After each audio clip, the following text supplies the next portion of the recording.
should we start this live stream as every live streamer starts, where they're just like, is this thing working? Are we live? It's going right now. Perfect. So yeah, Ethan.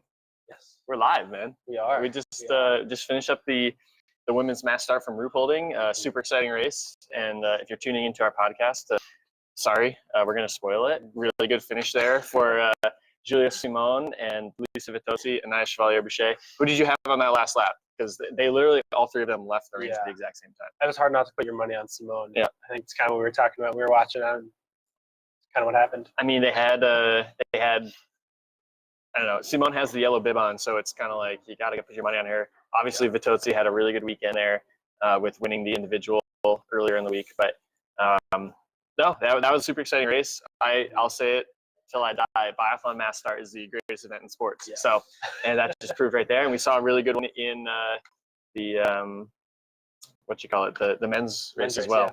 So awesome. Yeah, welcome to our live stream here. This is our first time going live on YouTube, so we're not really sure how this works. But if for whatever reason we lose you here with terrible Wi-Fi, sorry. But yeah, leave a comment in the comment section. There's a chat. Sorry, not a comment, but a chat. Leave a chat in the chat section, and we'll address some of the chats later on. So if you have a question, you want us to talk about something, you want to make a point towards something that we said, leave the chat there. And who knows, if this goes successfully, maybe we'll go live more often. Yeah. So cool. Well, yeah, we do have a small list of things to talk about just as the chat gets going, as people are filing in. But yeah, I mean, first, U.S. men's relay team, 7th place in Ruhpolding this week. Super good race for them. Unfortunately, Maxime Germain, 2 penalties and prone.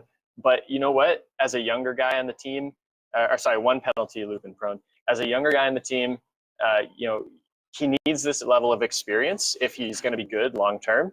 Yeah. And to have that high pressure situation in a situation where his teammates can back him up and they can still perform well and have a good result. I mean, it's almost the perfect opportunity or the perfect time to fail if you're going to fail. Yeah. I think this is kind of a similar role that in previous years that the U.S. had put Sean in when he was young and coming on to the World Cup as the anchor leg and giving him the opportunity to learn and make mistakes at some point along the road, but learn and get better as a biathlete. I think that's the same thing they're doing with Maxime, and it went pretty well for Sean, and hopefully the U.S. can get back to posting top 7s, top 5s regularly. Mm-hmm. I think Maxime has a bright future in biathlon despite not an ideal relay. Oh, absolutely. I mean, he's been performing. I mean, he's had a couple World Cup starts already. Nothing too flashy. He's still young. He's actually still a junior, so he will be going to Junior Worlds at the end of the year. But he's been doing really well on the IBU Cup as well, because I think he's even had a couple top 10s on the IBU Cup. He had a top 10 on the Junior Cup in Obertiliac that, for whatever reason, the schedule just worked out that he was going to go to the Junior Cup.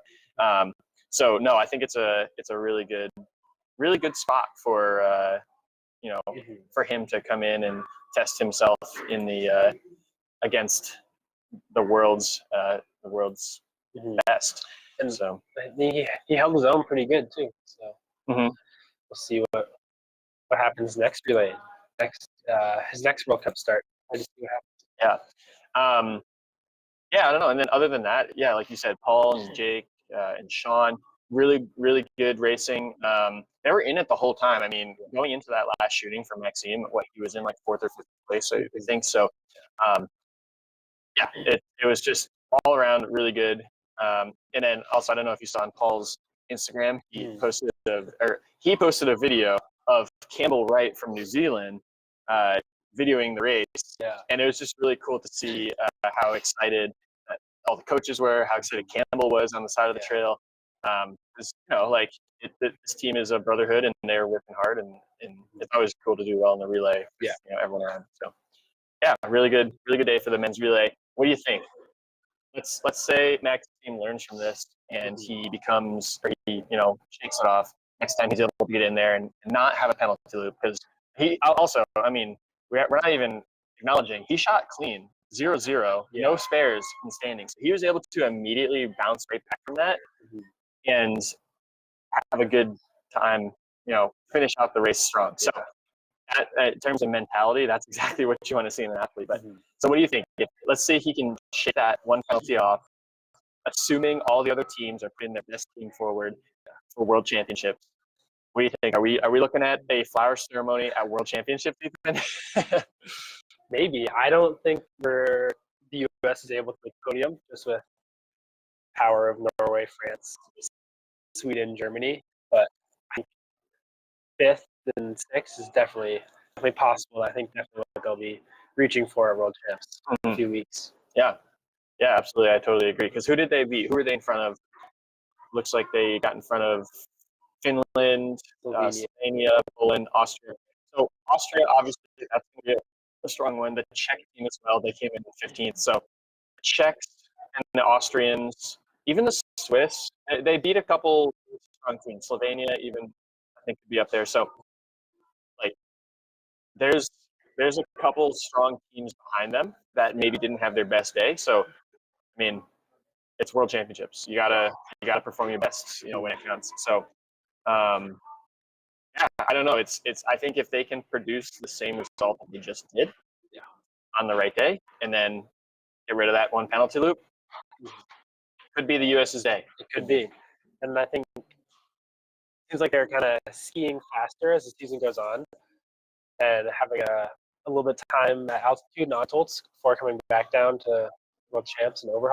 I think could be really good for them too. Really excited to see what they can do at World Champs. Yeah. All right, let's actually move on to the women's relay. Norway comes out of nowhere. I'd say comes out of nowhere. I mean, it's freaking Norway. Like, you have to put your money on them to do kind of well, right? But no, Norway was performing well, led by Ingrid Landmark Tandervold. Performing well. I think they did have a few podiums earlier in the year in relay events, but then suddenly Marta Olsby-Roysland comes back, and they're winning the show. And granted, I don't think Julia Simone was racing for France, and France, I think, just in general, had a pretty terrible race. Yeah. But they beat a strong Italian team. They beat a strong Swedish team who didn't have Elvira Oiberg, but even still, they were on the penalty early on in the race, so they were kind of out of it. But that's like. It seems like Marta Olsby-Roysland was that little kick in the butt they needed to get over that hump in order to win the race. And one thing looking at the results too is Norway only had 6 spare rounds, and they all came from one person. So 3 of their 4 athletes shot clean, which obviously really helped a lot. And it was interesting to see that they did not put Roysland on the last leg or the first leg. She was kind of the third leg to be able to bridge the gap to give Tandervold the opportunity to ultimately win the race. I thought that was kind of an interesting move for the Norwegians. Yeah, I guess looking at it now, I didn't realize that. Yeah, Knoten, Roysland, and Tandervold all shot clean, no spare rounds. And I mean, it doesn't matter what team you are, if you're Norway, Germany, Italy, Sweden, Switzerland, like if you can do that, and not only avoid the penalty loop so much that you're not even using spare rounds, no matter what team you are, you're going to do well. So I don't know. Okay, same question now. Let's go back. France has their best team on the line. Sweden has their best team on the line. Italy keeps performing the way they're doing. Even Germany, a really strong women's team, and Switzerland as well. I mean, there's a couple of really strong female teams on the female circuit right now. Does Norway win at World Championships? I mean, that's a good question. It's hard to get much better than that. That's only 6 spare rounds. Yeah. I think it's going to be hard to beat the Germans at home. I think they're going to be pretty psyched up for that. I don't think they're going to win at World Champs just because, like you said, Elvira Oiberg wasn't racing. Simone wasn't racing for France. And both France and Sweden were on the penalty loop. Usually doesn't happen. It happens more often than for Norway, but usually doesn't happen for them. And I think that was kind of the big difference maker. And kind of they shot themselves in the foot with those penalty loops. But I don't think that Norway will win at World Champs. Yeah, I think it's hard pressed. I will say that Germany, though, I mean, I think Voigt is a shoe-in for good shooting, and you need that in a relay because that's the other thing too about relays that some people don't appreciate is that not only are you doing penalty loops if you miss, but also you having to load those 3 spare rounds. On average, in relays, people are shooting closer to seconds per shooting, or if you have to use all 3 spare rounds, 45 seconds shooting, and you have a 25-second penalty loop on top of that if you miss. So the penalty for bad shooting in a relay is extra bad. And like, I think that Germany has a few weak legs, and I say that cautiously because Anna Vidal and Sophia Schneider, they're both young, relatively inexperienced on the World Cup, and they've proven that they can have good results. They've both had really strong individual performances in the World Cup. And even Sophia Schneider, she was skiing crazy fast to start the season. So she kind of cooled off a little bit. Anna Vidal's been very consistent. But for whatever reason, in the relays, Sophia has not been able to put it together. And she had both she and Anna had 4 spare rounds in the relay in Ruhpolding this week. So I don't know. It's going to be interesting to see if they can shoot a little bit better, and then Voigt and Herman can continue their good shooting, and then Herman with being a strong skier on the last leg. I think they have all the pieces that it requires to win. But I just feel like the inconsistency in Schneider on the range is enough to not want to put all my money on them. Yeah, I think they're kind of missing that second superstar that most of the other teams have. Like, they don't have a bigger Ventotsi or Roysland and Tannervald to kind of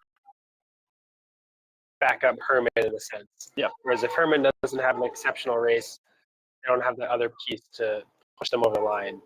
Yeah, that's a really good point, because even like Sweden, Sweden almost has 2 superstars plus 2 really high quality athletes. Take out Mona Persson and put in Elvira Oiberg, and I still think that Sweden is the team to beat, even though the last couple of relays they haven't been as dominant. And then with France, with you have Julia Simone, who's a really good number 1, and then any of those other girls could be a strong number 2 on any of those days. So I think Voigt is she's a good number 2. Like, I would totally take her as my number 2 if it was my nation, but she's not a standout superstar number 2 like you said with like Tannervald, Roysland, or Deer. It's gonna be exciting. I think next year, if or when Eckhoff comes back, I think it's hard not to bet on Norway. Yeah, Eckhoff comes back. Yeah, and then you can't count out Italy either. Doro seems to be beating Father Time, and every year, I really thought she was going to retire after the Olympics because she's starting to get a little bit older. There's a new crew of young athletes coming in, but she continues to prove me wrong and continues to perform really well. Totsi seems like she's back from wherever the heck she went last year to come back. And then you have these younger athletes, Passler and Kamala, who are doing well. Hannah Auchenteller won the individual on the IBU Cup, so maybe she's fighting for a spot on the World Championship team. It's gonna be interesting to see who Italy ends up bringing for their women. Yeah, and then the Sweden. We just keep going down. The Switzerland women too. Like, Basurga has been on a hot streak lately with her podium in the single mixed relay with Hartwig, and then Lena Hecky has always been a really strong, number 1 or number 2, depending on who you look at as their number 1 athlete. Gasper and sisters are consistent. You can count on them to be putting some quality races together. So here's a question. We were talking about this during the mass start because Lena Hecky was doing well there for a minute. Do you see her, when is she finally going to make her breakthrough? Because I feel like she's the modern day Lisa Teresa Hauser, where she's right there. She's like 5 to 10th to 15th place. She just hasn't been able to break in there and get on the podium. And she has, but not consistently. And I don't know. When do you think she's going to be suddenly, a favorite? Yeah, I think probably next year or the year after. I think if she continues to keep shooting well, and if you keep shooting well, eventually it's going to happen. Kind of like what happened for Lisa Teresa Hauser. But her best races right now are third, 1/3, 4th, 5th, 6th. Yeah. So she can not easily, but she can definitely make the top 10 in any race. Mhm. But that the podium is kind of what she's reaching for. And I think if she keeps getting a little faster skiing, keeps shooting well, then eventually it's just going to happen. Yeah, and actually, it's kind of crazy. Her shooting percentage is below standard, shooting 79%, so just under 80%, and it's her standing that's really killing her. So 74% in the stand. That's, I mean, we say it like the old saying in biathlon is, if you're gonna miss early, because you can come back from a penalty loop or two in like your first prone shooting, but if you're going into the last standing fighting for the lead and you have two misses, you're done. You don't have enough time to make that comeback. So. Yeah, it's hopefully we can see her on the podium relatively soon. So just a reminder, leave a question in the chat or a comment in the chat if you want to. And then once we're done talking about some of the other stuff that we have on our plate, we'll answer some questions. Let's see, what we're going to talk about next. I mean, how about that men's mass start? Yeah. Like, Johannes Tingesbo, I mean, you can't say enough about how strong he is right now. Like, he goes out incredibly hard, pushes the pace. The only person who really could stay with him was Christiansen. And I don't even know if Christiansen was staying with him because he thought that was the pace, or if that was really his strategy, where he was like, I'm going to stay with him and fight him. And or if he turned around at one point and was like, oh, crap, we're out here by ourselves. Because they put in on that first lap, they put in a solid, like, I don't know, 50-meter gap at least on the field. And then both of them proceed to have a penalty loop.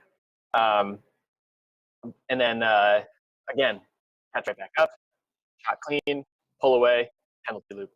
I'm just curious, like, what do you think was going through Bo's head today? Was he trying to? I have a couple theories, but do you think he was trying to prove his dominance? Do you think he was trying to just push the pace because he wanted to break everyone? Like, what was going through his head today? I wonder if he's kind of at the point where when he was kind of breaking on the World Cup, he was Bjorn Dahlen bad, and when Bjorn Dahlen was at his highest, he was blowing people away. No matter what he shot, it seemed like he could win.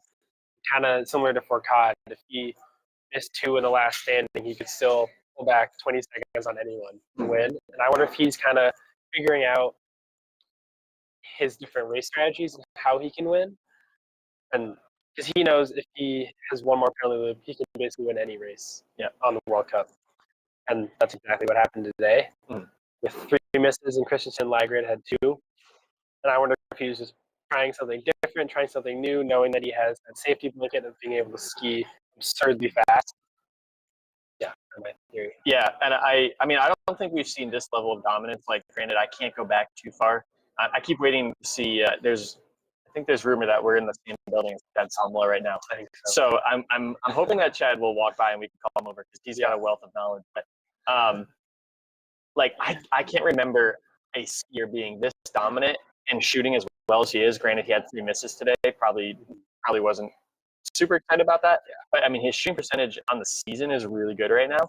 So I can't remember a person being this dominant on skis and this good on the range. Yes, Fourcade really changed the game, I think, with his holistic biathlon approach, because Bjorn Dahlen was a good skier. That's an understatement. Bjorn Dahlen was a fantastic skier. Not that great of a shooter, but so good he could pull away. Fourcade really became a more holistic biathlete, but this is another level. I think the Johannes Tingesbo that we are seeing right now, compared to Martin Fourcade in his prime, Bo is better. That's just my opinion. I think so too. That's just my opinion too. So I don't know. What do you guys think? Leave a chat. But yeah, I don't know. It's I think I totally agree. I think he's trying to figure out what is the best approach for him. If he knows that he has this insane ski speed, and the other thing too is, like, yeah, ski speed is a metric that we can look at and be like, yes, he's faster than everyone else. Something we can't measure is pain tolerance. Yeah. Maybe he was trying to see, or he has this innate, like, ability to just fight through the pain, kind of like Jesse Diggins. This is his competitive advantage. He just wanted to prove to everyone, or maybe flesh it out and see who else in that field has that tolerance to pain, and he's going to figure that out by just hammering and making everyone else suffer. And maybe Christiansen, maybe he learned something about himself today where he felt, oh, I'm just the guy that rides the, pack, shoots well, moves our way to the front. Yeah. Maybe Christensen learned today that he also has that pain tolerance. And who knows, maybe next mass start at World Champs, it's Christensen that pulls away and he's like, this is how I race. So Maybe. yeah, I don't know. It's when I was watching it live, I was thinking maybe he's a little jealous that everyone's been talking about Lampich recently and how just absolutely dominant she's been on the skis, and he wants to prove to everyone that he is, as dominant of a skier as Lampich. So I don't know. I haven't been able to watch the the post-race interview yet, but I'm really fascinated to see what he says, because it was a true show of dominance out there. Even though he didn't perform the best of his ability with 3 penalty loops, it was, I don't know. It's like it really cemented for me that everyone else is competing for third place, second place. Yeah. I mean, Liger came in third, so he's up there. But yeah, it was crazy. Yeah, it's just kind of funny watching the men's biathlon races at this point, because it's exciting until Jonas Bo goes. Watching everyone competing for second or third, depending on how Ligrid does on any given day. But you're right, when you're talking about the comparison to Martin Fourcade, this does feel different, and it does feel like it's a little bit more that we're waiting for. In terms of wins and success, I think Jonas Bo is more all-around biathlete, and he kind of ski himself out of some bigger holes that Fourcade might not have been able to. Right. Whereas Fourcade's dominance over like 7 years, winning the overall in a row, I don't know if Jonas Bo can replicate that, especially with the past 2 years where he wasn't quite on it. Yeah. I don't know. When Fourcade was at his prime, it seemed like he was winning every single race. There's something about it that, to me, I was like kind of like boring. Like I was kind of bored of it, and I kind of started to resent Fourcade because I was like, he's just winning everything. Yeah. But there's something about Bo, and maybe I'm just a French hater, and I just love the Norwegians. I don't know. Maybe it's something subconscious, but there's something about Bo this year where I'm like, no, I want to see how much he can win by. I want to see how much he can put the pedal to the metal, and just make everyone else hurt. Because it's I don't know. It almost feels like he's changing biathlon in a way. It's every mass start previously is like, just get to the first shooting, everyone's together, and then the race starts. Yeah. Whereas now it's, why not start the race 3K sooner? Well, this is actually really interesting, because people brought this up when Lampich had that crazy good race on her first race ever. The question was like, oh, are they changing biathlon? And there was a lot of controversy, like, this is this is going to hurt the integrity of the sport because it's a dual sport, and if you can just do skiing really well, then the shooting might not matter as much. So there's talk of like, should we make the penalty a little bigger? Like, I don't know. I think this is just going to raise the level. It's like the same way when people started shooting faster. There was talk like, oh, are we going to are they going to make the target smaller? Are they going to try and make it harder on the shooters? No, I think the standard is just going to become higher. And I think personally, it's great. Like, I would love to see Johannes Bo jump into a FIS race, into a cross country race, just to see how he would stack up against those other Norwegian guys. Because, like, I'll say it, I say it to every single junior athlete who wants to be a biathlete. Like, the fastest skier wins a biathlon race, and you can make up for poor shooting performances. You can't make up for poor skiing performances. And so, hopefully, this will just prove that all those athletes out there who are younger athlete, junior, making their way in the field. Can I, how do I become a better biathlete? Get out there and train. Get out there and put time in on ski, on foot, on the bike, and just build your base. Become a faster skier, and you're going to have way better advantage next time you race. You can always. It takes years to build up your ski speed, but your shooting, you can make huge gains in a month or a week, whatever it may be. Maybe not huge gains in a week, but it takes more time to develop your skiing. And shooting, you can figure out later on too.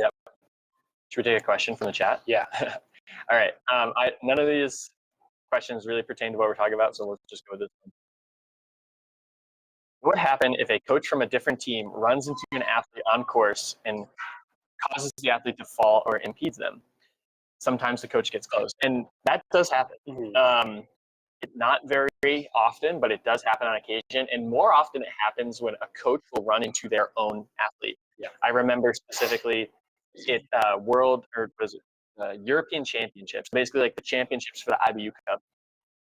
The Renny Zakna was the local guy. They were in Otapa, Estonia, local Estonian. I think he was in second place, and he was catching the guy in front of him, and he was catching him on the last lap. Like, probably going to win this race in front of his home crowd, be a hero. And the coach was so animated, running next to him and screaming at him. He stepped on his ski. Zakna went down, ended up coming in second place. Still very proud. And I remember I heard a press release after the race. The coach felt horrible. He knew that he ruined the race for not only Rennie, but all the fans that came out to watch. That does happen. I mean, in that instance, nothing's going to happen because it was just one coach, doing it to his own athlete. But if another coach ran into that athlete, that coach would probably be sanctioned at some point, and maybe the IBU. Yeah, and here's the great thing about the IBU is the IBU really promotes fairness. So if they fell, and like we saw Lisa Teresa Hauser fall today during the match start, they would probably go back and watch the film, figure out how much time that athlete lost, maybe tack on a few extra seconds for lost momentum or something like that, and then just give them that as a time credit. And then they would probably come sanction that coach later, and whether it's they pull their bib so they can't go out on course next race, or for the remainder of the weekend, or if it was really egregious, like if it was like intentional, they would probably kick them off the circuit for a little bit. I don't really know how that works. Maybe if we see Max Cobb walk by, we can ask him. I was gonna say. We're in Lake Placid right now at the World University Games. Ethan's brother is competing for the U.S. in the biathlon competition, so that's why we are here together in person. So a lot of big names in the U.S. biathlon community walking around in this building right now, promoting the event. And honestly, so far it's been a pretty exciting event. Unfortunately, the U.S. team didn't shoot that well yesterday, so hopefully they can come back with some better shooting later on. But this event is way bigger than I expected. There's security. They're checking credentials. They're not allowing me on course to cheer for people, so it's killing me. But no, it's been really fun so far, and hopefully for the rest of the week, both Nordic and biathlon teams can do well. Another question. What do you think about a system if they don't bring back the crossing out races, where if you miss a race, get points corresponding to your worst placement -1? That's a good idea. I think it's stupid that they got rid of the drop the worst score, because like look at if you can pull up the overall standings again, like Elvira Oiberg is not racing the mass start today due to illness. Hanna Oiberg missed a couple of races in Pokluga due to illness, and now their chances of winning, I don't even want to say winning, I think their chances of coming back and winning the overall are almost gone. All Julia Simone really needs to do with the new point system and how favorable it is to the top athletes, all that she really needs to do is finish the rest of the season. As long as she doesn't have 0 points in any of the races, all she really has to do is stay ahead to keep ahead. So I think it's stupid because COVID's we're done with COVID, but COVID's not gone. You have athletes that keep getting tired, and they want to take a break to rest and recover, because when you're racing 3 times, 4 times a weekend, every single weekend for the entire season, that just completely wears you out. And if you sometimes athletes need to take a break, and if you're not allowing them to take the break, they're going to get tired, they're going to get sick, and then all of a sudden you have literally your number 2 in the world got sick because she couldn't take a break, and now she's not there, and she's not racing one of the 4 mass starts that you have this season. And so that's just a bad look on the IBU, because you don't have one of your your best athletes racing. And Bo has been pretty vocal about this. Johannes Fing has been vocal about this, wanting to make sure that, or wanting them to bring that back, because he just for all the same reasons I mentioned, he doesn't want to miss points for being sick or being tired, or maybe there's a family thing that comes up, like, Yeah. you never know what's going to happen. But so maybe, and that's kind of my theory is like maybe he's just going super hard, at the beginning of the season, winning all these races in a row, so that way he can like take a break and not feel guilty about it. But yeah, I think they should bring it back because it's hard racing all whole season, and you shouldn't get knocked if you're sick one weekend or taking it careful or just need some time or space away from the sport. That happens to everybody, and they should be willing to support that, especially if, like Johannes Vingegaard last year, didn't compete after the Olympics because he just needed time away, and like that was kind of his thing. And obviously he kind of threw in the towel on trying to win the overall that season, but things like that happen, and especially at the top level. Unfortunately, I think he threw in the towel trying to win that season when he realized he wasn't starting off very great. Remember last year when the Norwegians started off so poorly and like for some reason, like everyone was like, "Oh my God, how are they going to do at the Olympics? Like, are they going to be able to survive?" Yeah, they were fine. Okay, here's a good one. Who is the most underrated female athlete? I'll let you go first. I'm going to say Tannervold. This is a good spare round question, by the way. Yeah, this is a good one. Yeah. I'm going to say Tannervold. I think she has one podium and doesn't have that win yet, right? I think she has a win. She has one win? Yeah. Okay. Pull it up. Okay, well, I'll pull it up. Yeah. But anyway, she's always been overshadowed by Roysland and Pekoff recently, but she's always had, fantastic results. She skis fast, she shoots well, she shoots relatively well, but I don't know, she's always been an exciting athlete to watch, and I always find myself rooting for her in the World Cup when I'm watching the races. And there's a win. Okay. Yeah, it's always exciting to watch her race, and I think when she gets to kind of break through and take that next step onto the podium, especially with Roysland Pekoff, the Norwegian team, an athlete to watch. Yeah, I agree, and she's feisty too. She's always fighting. I'm gonna go. My most underrated athlete, and we already talked about her a little bit, was Lena Heckey. Looking at the overall stage right now, Lena is not even ranked in the top 20. 21st. There she is, 21st. So, I think 21st is low for her. Yeah. I'm actually honestly a little bit surprised by that because she just always seems like she's there. She's in the fight. Granted, we said she has one podium. I think she has one third place and then a bunch of top 10 results. So in terms of underrated, I think she's the top underrated athlete. We saw earlier her shooting percentage is poor, to put it politely. She really needs to bump up her standing percentage because she's throwing away great races with shooting late in the race. So if she can bump up her standing percentage, there's no reason.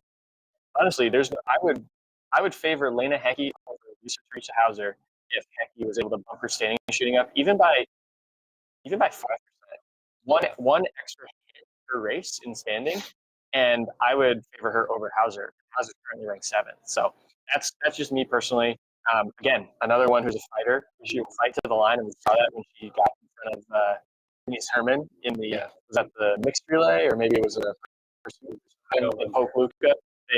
Herman sort of double pulled to the line, and Heckey was able to jump right in front of her. So she's gonna fight for every spot, whether she's fighting for the podium or fighting for 20th place. So I really like Lena Heckey, and hopefully she can have a breakout sometime soon. Another question. Should they make group placement of athletes more random, especially in the individual? Good question. Yeah. For those of you who don't know, basically how it happens is there's groups within the start list, and it's funny because I get this question all the time where they're like, why does it always seem like some of our favorite athletes are starting atop each other, or like why does certain athletes always get bib one? Basically, what they do is each team gets a start seed. So if you're a big team like Norway, you get to put, I think, 2 people in any seed that you want. If you're a smaller team like the U.S. and you only have 4 athletes on the men's side, then you get to put 1 person in each seed. You get to decide who goes first. So if you're looking at the weather tomorrow and it's like, it's going to be nice and clear and fast to start the day, but then there's a big snowstorm coming in and the late starters are going to get snowed on. I might put my best athlete in the first seed That way they have the fast track in order to have the best advantage. Bigger teams like Norway, obviously, there's a little bit more probably strategy involved because everyone on their team is good.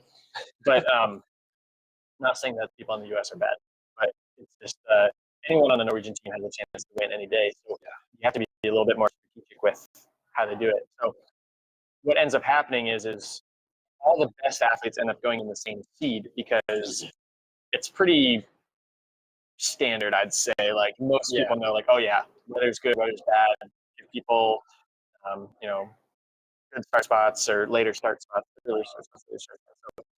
So within that, they randomize the order. So that's how you can get like if Norway, for example, got the last randomized spot in the first seed and their athlete is 25, but then randomly they got the first order in the second start spot. That's how you can have like 2 Norwegian athletes back to back. Yeah. I don't know. I don't know how you can make it more random if they're using like a random number generator or whatever. Like random is random. Maybe what you could do is open up the field to be like two start seeds together and randomize that. So now it's 25 random, and then 25 random. You have 50 random. Yeah. But no, I think for the most part, it truly is random. With like what I said, there's the seeding. Yeah. One thing that might be interesting too is what the cross country World Cup does. Where they kind of the first 15 or so people are those that are not ranked at the top. And then the next chunk is split up with one of the top, say like top 30 athletes, and then someone that's towards the bottom, and then top 30, then someone else towards the bottom, just to kind of have them all be together, but not like falling on top of each other for like a bad race. That could be interesting, but it is cool to have the groups. I like it. Like you were saying, maybe go to 2 groups instead of 4. Yeah, that would kind of make it open it up a little bit more for more variability. I will say sometimes it is annoying when like all the best athletes are like bid 1 to 20. Yeah, and then after they finish, it's like we're watching some random person finish in like 30th place because that's the most exciting thing happening right now. So that is a little annoying. And I do like how sometimes for the Nordic events, they literally just take the standings and put them in reverse order, and then they have all the best athletes go out last. So it really is truly exciting to see if like some of the earlier athletes can hold on, or if some of the better athletes based on points and pull through. So I think it would be cool if they did do that for one race, like a race where there is like really good conditions, no weather expected, and it just said we're taking the start list, or we're taking the standings and we're flipping them backwards and we're just saying ready to go. Yeah, and then do like a sprint or something like that. Do you know people would watch to see Johannes or Julia Simone and Elvira Ortberg at the end? Yep. Good question. All right, we'll take 2 more questions and we're gonna go because I think people are starting to come back inside and it's starting to get a little noisy. So we got a question here. What biathlete which U.S. biathlete has the most potential? I mean, that's really tough to say. I mean, the team is relatively young. I mean, Maxime Germain is still a junior, like you said earlier, and he got some really good experience in the relay this year, or sorry, this week. I mean, it's hard to say potential. I mean, just based on that, I'm going to go with Maxime because he's the youngest, and he's performing just as well as his teammates. And so I don't know how to define potential, but I guess I'll just go with Maxime. Probably the most glaring obvious choice. Oh, wait. There's that one guy, Nate Livington. No, that's my brother. Ethan's brother's a youth athlete, so he's going to get his first piece of international competition at Junior Worlds later this year. So we'll re-answer that question. Yeah, we'll wait to see after this season. Maybe in our last podcast, we'll do a season overview or something. Yeah, talk about that. Okay, last question, then we got to wrap up here. Are there stats on how far off center shots are? I feel like Johannes and Elvira have been a bit lucky in the range this season. It would be interesting to get that on. That would be fascinating. That would be really cool. I don't know, maybe I'll have to go back and check. So go follow me on Twitter, and I'll maybe tweet about it if I can find something. But the targets these days are so accurate in terms of time, and well, it's really mostly just time because they can tell you the time between each shot. But I would not be surprised if there was some sort of like echo system in the target that can give you a score for the target. Because I know they do have an electronic target system that comes with a little computer screen that sits up right next to the mat. So you can shoot at a metal target and then look at the computer screen and see where your shots were if you were shooting on paper. The US has some of those here in Lake Placid, but they're super, super expensive, as you can imagine. So I doubt someone is building a full 30-point range of those style targets, but that would be fascinating to know because I agree with this person. There were a few times where like a leader is having split shots in order to finish out the race. So yeah, that would be fascinating to know because that would also be cool to be like, hey, if on average on the World Cup an athlete is scoring, say out of 5 shots in a prone shooting, 50 being a perfect shot, or sorry, 50 being a perfect 10 ring for 5 shots, and an 8 ring is about the size of the prone ring. If a World Cup athlete is shooting about like 45 or so, and then like you can't even shoot a 50 on paper with no pulse, it might be a little eye-opening for the athlete to know, like, hey, I can't even achieve this standard without a pulse. I got to be able to do it with. So that'd be really interesting. Maybe we can go back and try to find some data on that. But it'd be cool too because biathlon, you think it's so black and white, like you hit the target, you don't. But the better you can hit the target, then the less chance you have of missing on it, if that makes sense. I think that'd be really cool. I feel like the World Cup athletes too would be interested to know that. Oh yeah, see what they can work on in the summer or whatnot.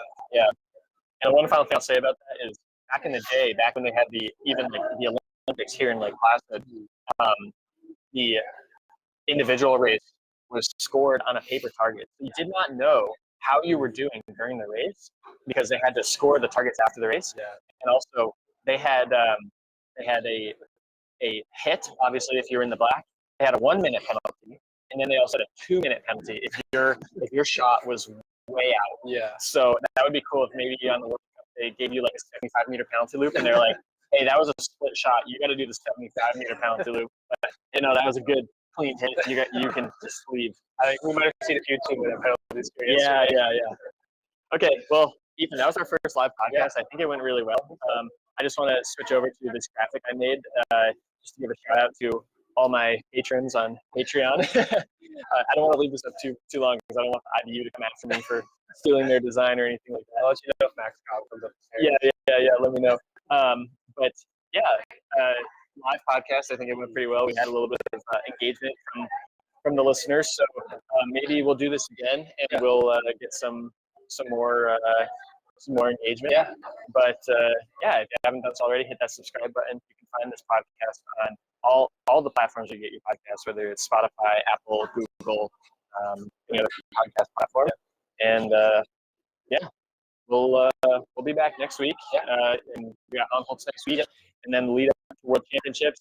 There may or may not be a special podcast coming out for World Championships or the lead up to World Championships. So keep an eye out for that. But until next time, see you.